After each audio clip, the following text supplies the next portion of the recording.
El octavo par, que es el vestíbulo coclear, tiene dos núcleos porque tiene dos funciones. El núcleo vestibular, que se encarga del equilibrio, ¿verdad? De parte de integrar el equilibrio, sobre todo envía información sobre la posición de la cabeza, y el núcleo coclear, que se encarga de la audición. Entonces, aquí los tenemos. Parte coclear y parte vestibular envían sus dos nervios, ¿verdad? Somos las dos partes del nervio del octavo par, ¿verdad? Y llegan a sus núcleos y de allí ascienden a la corteza y al cerebelo respectivamente, porque el núcleo vestibular envía información al cerebelo y el núcleo coclear a la corteza cerebral. Igual aquí los vemos, las dos partecitas, ¿verdad? Del octavo par, entrando por el surco bulbo protuberancial, ¿verdad? Y llegan a sus núcleos. El núcleo vestibular envía eferencias sobre todo al cerebelo, como les decía, algunas ramitas al fascículo longitudinal medial, que él se encarga del equilibrio, y también puede enviar algunas al tálamo, pero más que todo al cerebelo.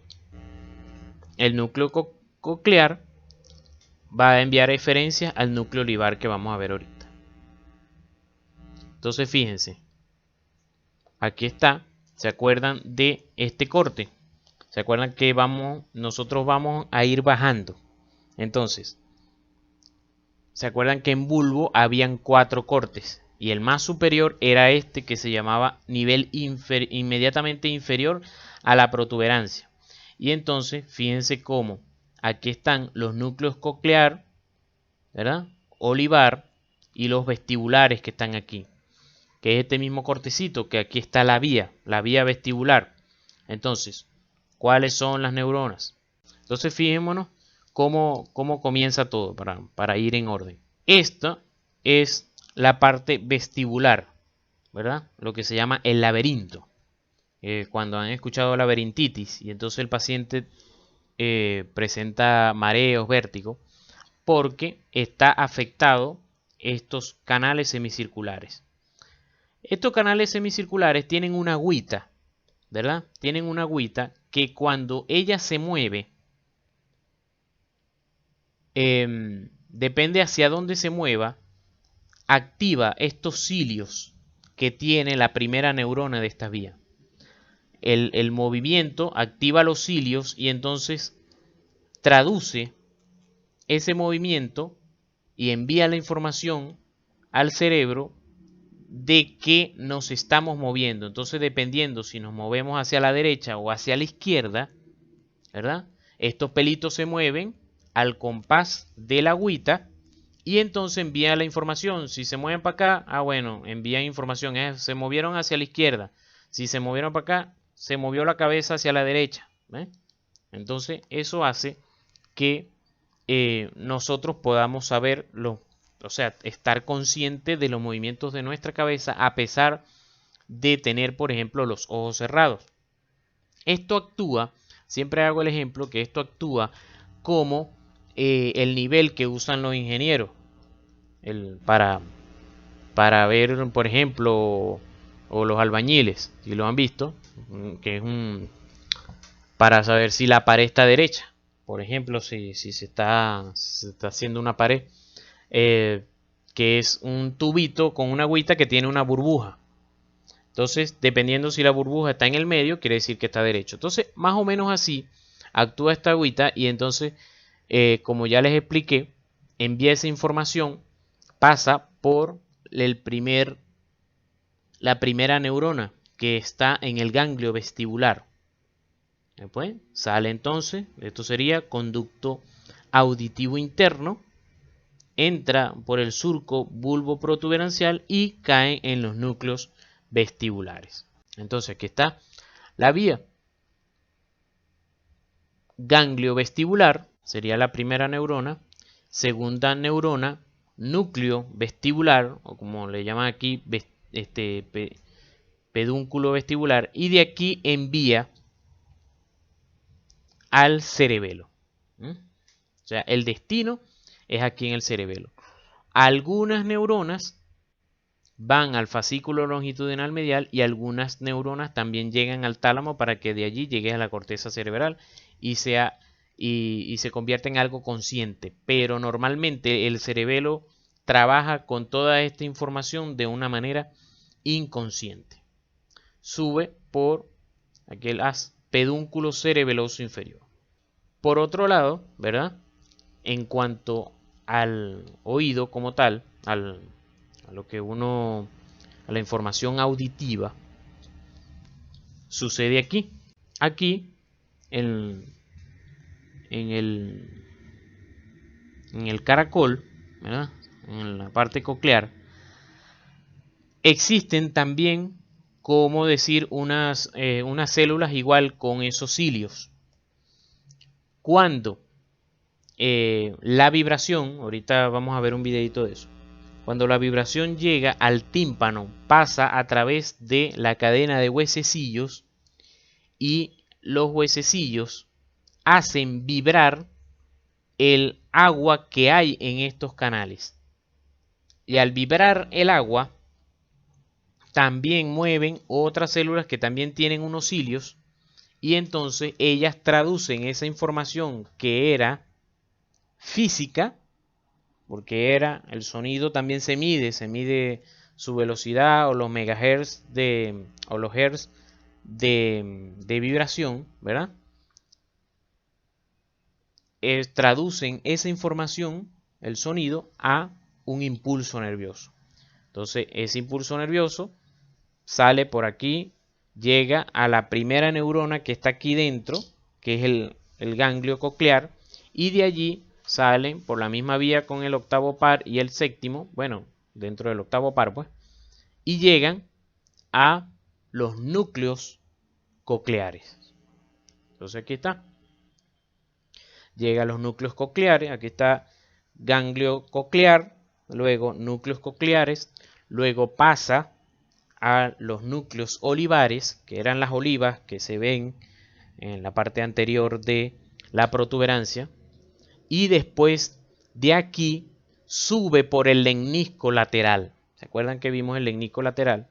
Sube por el lemnisco lateral y llega al colículo inferior. Algunas llegan directamente al tálamo, el cuerpo geniculado medial del tálamo, pero la mayoría llega al colículo inferior. ¿Se acuerdan también que les he dicho que el colículo superior se encarga de la vista, integra la vía visual? En cambio, el colículo inferior es con el oído. De aquí entonces, la mayoría de las fibras desde el colículo inferior pasan al tálamo y del tálamo a la corteza cerebral, específicamente en el lóbulo temporal.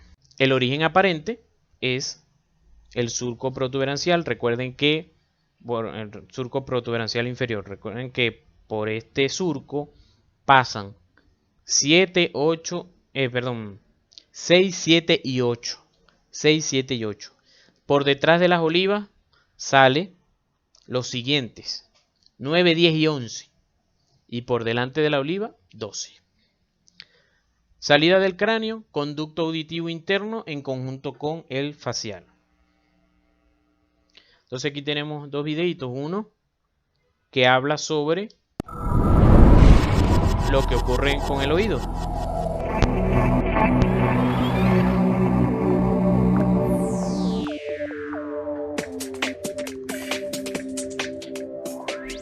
El oído es un auténtico mecanismo de precisión cuya finalidad es captar los sonidos que nos rodean, transportándolos al cerebro.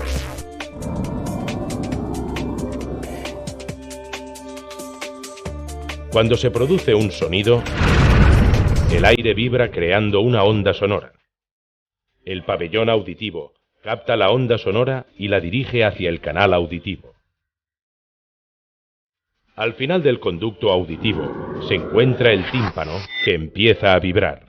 Ya en el oído medio, el tímpano está comunicado con la cadena de huesecillos, martillo, yunque y estribo, que transmiten las vibraciones y las amplifican hasta la ventana oval del oído interno. En el oído interno, un líquido estimula las terminaciones nerviosas llamadas células ciliadas. Las células ciliadas envían impulsos eléctricos a través del nervio auditivo hasta el cerebro.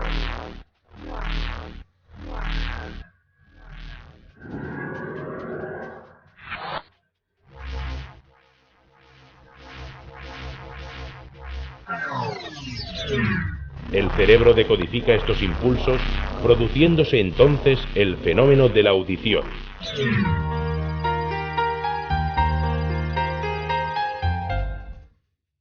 Los problemas de audición se han convertido en algo habitual en nuestra sociedad.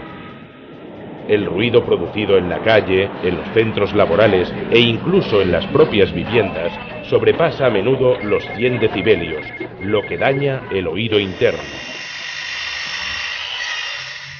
Hay 3 tipos de pérdida auditiva.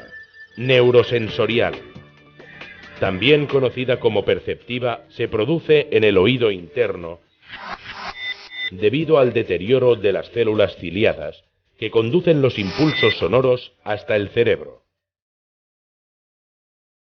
Conductiva, también conocida como de transmisión, implica la obstrucción de alguna parte del oído medio o externo. El sonido no puede transmitirse a través del aire, sino a través de la vía ósea. Mixta, es una combinación de pérdida neurosensorial y conductiva. Y ahora veamos aquí este video sobre la propiocepción vestibular.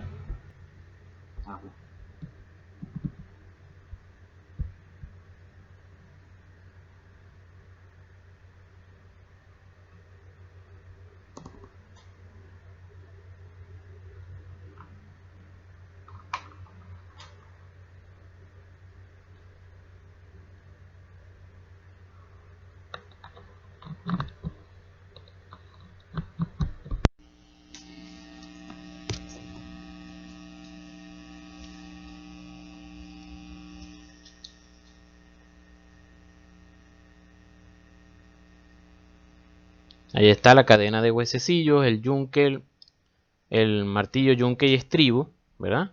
Que son los que van a llevar el sonido.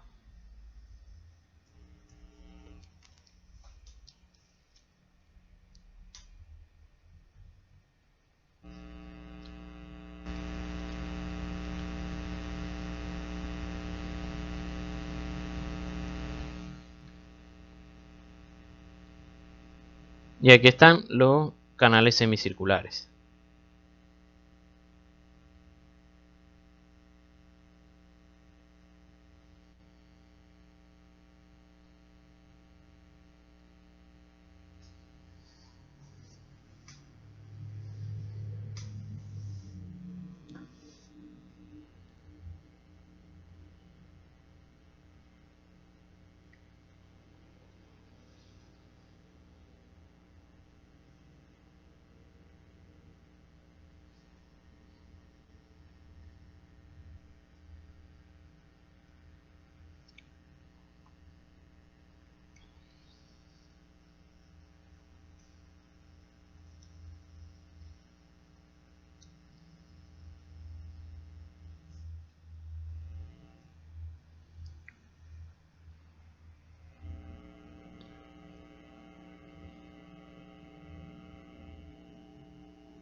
Ahí están los cilios.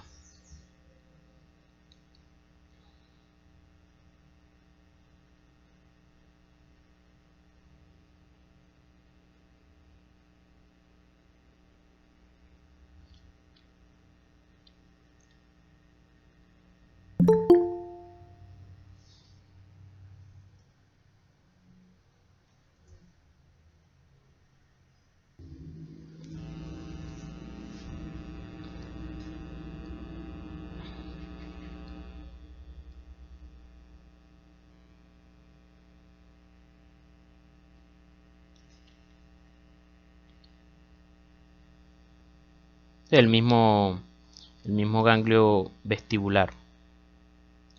Entonces esa información, ¿verdad?, llega al núcleo vestibular y de allí asciende.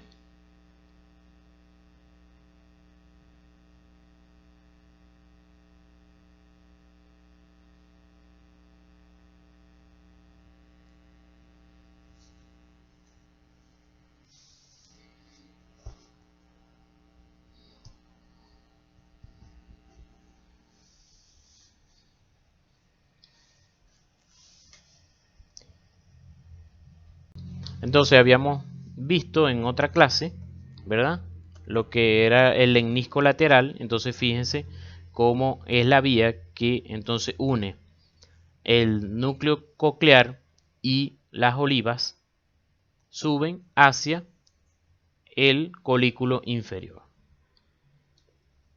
Que está igual. Este lemnisco lateral igual lo vemos aquí. Este que viene aquí subiendo. El fascículo longitudinal medial, que también lo vimos en la clase de los cortes del tallo, ¿verdad?, va a integrar la información que viene de los núcleos olivar y vestibular, es decir, el octavo par, que nos ayuda con la posición de la cabeza, y los va a combinar con los núcleos de los músculos extraoculares, es decir, de los músculos extrínsecos del ojo, que son el tercero, cuarto y sexto. Aquí se integran, en esta línea azul que coloqué, se integran todos esos núcleos a través del fascículo longitudinal medial.